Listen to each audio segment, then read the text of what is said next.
What's up, guys? You know, Sega's superscalar technology would be behind some of their most iconic games in the 1980s and 1990s. This was the way to get the best 3D effect in the arcade before polygons came along. Now, many of these games would be ported to their home systems, like the Master System and the Genesis, but these ports would always need to be cut back. Basically, the home hardware was nowhere near powerful enough to do them. Now, the quality of these games ranged from absolute disasters to games that actually wasn't too bad. In this episode, we're going to look and see how the Genesis handled these super scaling type of games, and I really hope you guys enjoy it. Let's get started. In October of 1989, Sega would bring Super Hang-On to its home 16-bit platform, a direct port of the arcade of the same name. This would be a great looking and playing version of that game. It's a little slower, a little choppier, and has less detail and riders on screen, but the gameplay was solid and the music was really good. The various courses from the arcade were all here, as were their difficulty and overall feel. It's one of the better superscalar attempts on the Genesis hardware, showing that a little tender loving care could allow even Sega's beastly arcade hardware a decent home version.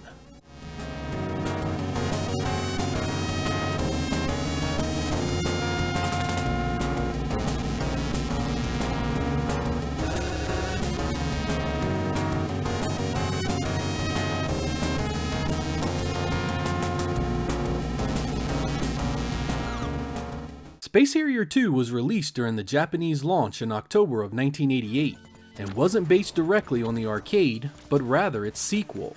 It basically mimics the setup of the arcade though, changing up the look of the enemies and the color palette of the stages. While I didn't expect the Genesis to pull off a perfect arcade-like performance here, I was expecting better than this. The frame rate takes the most direct and obvious hit, being nowhere near as smooth as it could be. This impacts gameplay significantly, as part of the appeal of the arcade was its incredibly smooth feel and speed. This does have some pretty good voice samples, and it has some decent challenge if you're looking for it. Overall, I can't recommend it though. That gameplay just takes too big a hit to really enjoy it.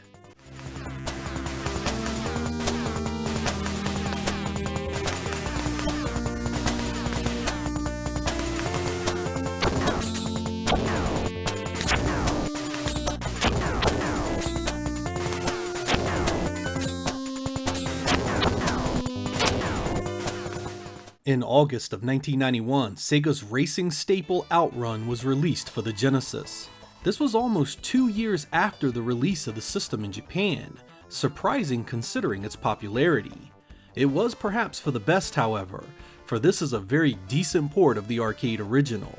The sprite scaling and detail of course takes a hit, but the game remains fast and the gameplay very responsive. Hell, even the music holds up well, and there's even an exclusive addition to the soundtrack. Good speech samples round out the solid audio presentation. You'll be hard pressed to find a better port of this game pre-Sega Saturn, and I definitely recommend it to fans of the platform.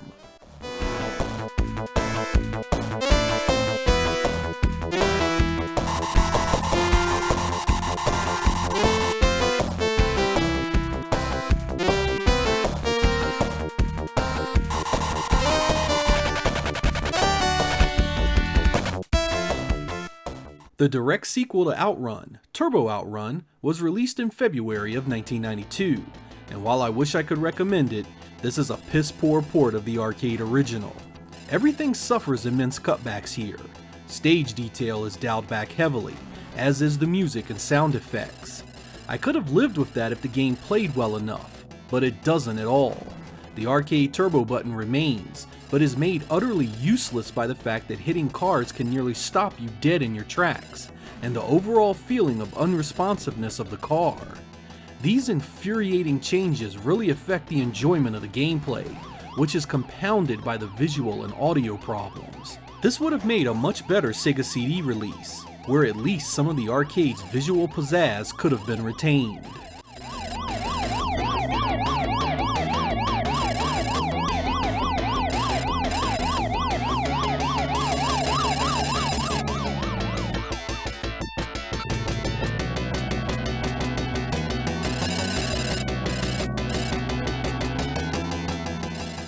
Afterburner 2 landed on the Genesis platform in March of 1990. Much like the other games on this list, this port retains a few things from the arcade pivotal to keeping the experience faithful: speed, smooth and responsive gameplay, and a decent rendition of the arcade's music tracks. The detail in the environment of course takes a massive hit, and the voice samples are a bit too quiet, but outside of that, this game does a damn decent version of the arcade. The overall smoothness is perhaps its most impressive showing, with enemies and missiles scaling to and from you surprisingly well, considering the Genesis can't do anything in hardware to assist it. There have since been much better versions of this game, but for what this was at the time, I enjoyed it quite a bit.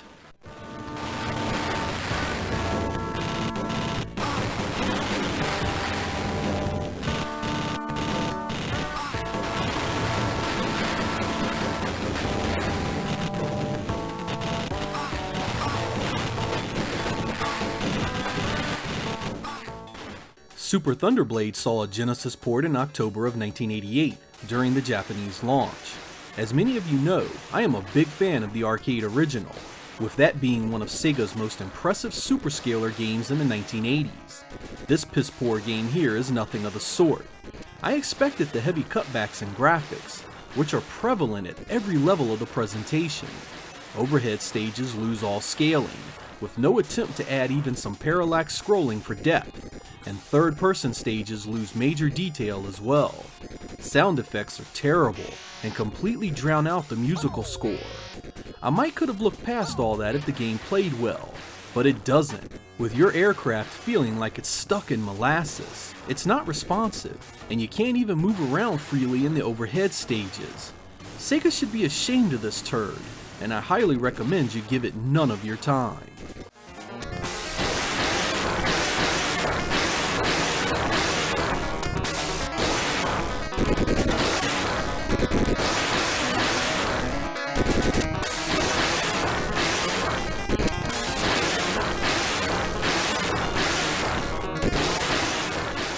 Super Monaco GP blasted onto the home scene in August of 1990, and despite me sucking at both it and the arcade of which it's based, I enjoyed it quite a bit. It has an expanded World Championship mode that has 16 tracks to race, as well as racing teams to choose from that weren't in the arcade original. Of course the trackside detail takes major cutbacks, but luckily the gameplay remains smooth and responsive, even while retaining the rear view mirror. This makes all the difference in the world, and Super Monaco GP showing on the Genesis is quite respectable for it. When a team of developers prioritize the feel of gameplay first and foremost, even a home superscaler port during the 16-bit era could be great.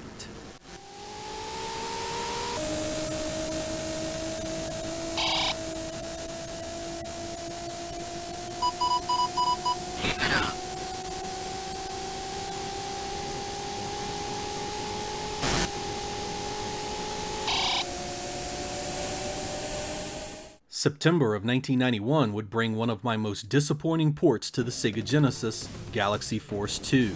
The arcade had been a tour de force of graphical excellence, so I expected big cutbacks in presentation, but these developers here didn't even try.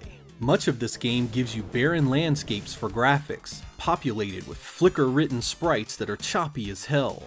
Interior stages are even worse, as you basically get a level comprised of a few colors to fly by, a smack in the face to 16-bit graphics. Even the damn gameplay does little to help, lacking the speed and fluid movement needed for a decent experience. Few times will you hear me say that a developer simply didn't try and shat out something to make a quick buck, but this abomination was just that. Few games on the Genesis deserve the ire that this one does, and is a complete waste of time and space.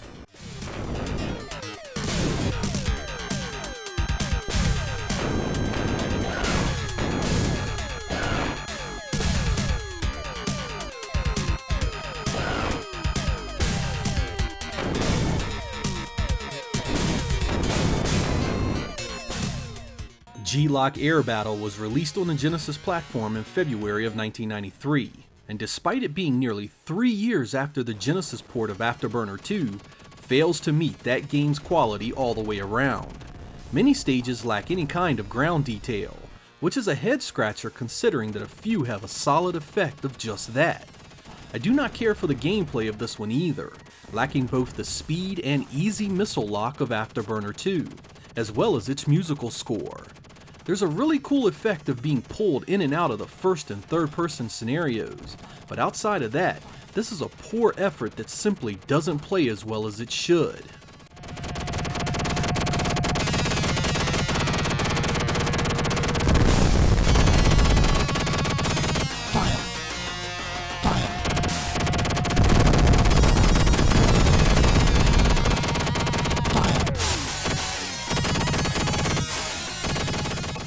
May of 1994 would bring about one of the biggest crimes against Sega's fans ever committed, Outrunners.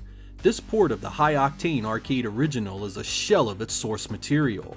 Not only is it permanently stuck in a split-screen perspective that destroys any chance of a decent graphical presentation, but it also lacks the incredible soundtrack that blessed the arcade version. There's also virtually nothing else on the road as you race against the AI, with you only coming across a lone vehicle here and there. This leaves the fun factor completely dependent on the rubber band racing mechanics that keep your opponent right on top of you the entire race. The joke is punctuated by the fact that Sega didn't even publish the game themselves, leaving that shame to Data East. It's never been ported to anything else, leaving one of the best Outrun games completely lost to modern gamers looking for a decent home port.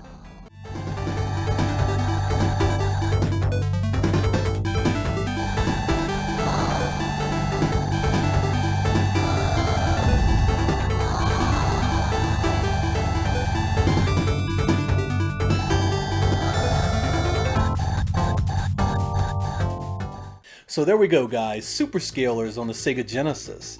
Now nobody in their right mind expected the Genesis to be able to bring these games home arcade perfect. You knew going in that the Genesis was going to have to cut back the graphics to get the game to run. But some of these developers, man, they were just so lazy, and like Galaxy Force 2, they didn't even try to put graphics on the screen for some of these stages, which is just a joke. I mean, you're talking about a home system that was as powerful as the Genesis was at the time, and they didn't even put graphics on the screen for the stages. It was just colors cycling as you were, flying towards the screen. I mean, it blows your mind that they would think that that was acceptable for what would have been a $60 game at the time. Now, the developers that did try actually put out some decent games here. Some of these games, in my opinion, play great and are good additions to the Genesis library. I hope you guys give some of these a chance if you haven't yet, because like I said, a few of them, pretty damn good. I'm Sega Lord X. Thank you guys for watching. I will catch you next time.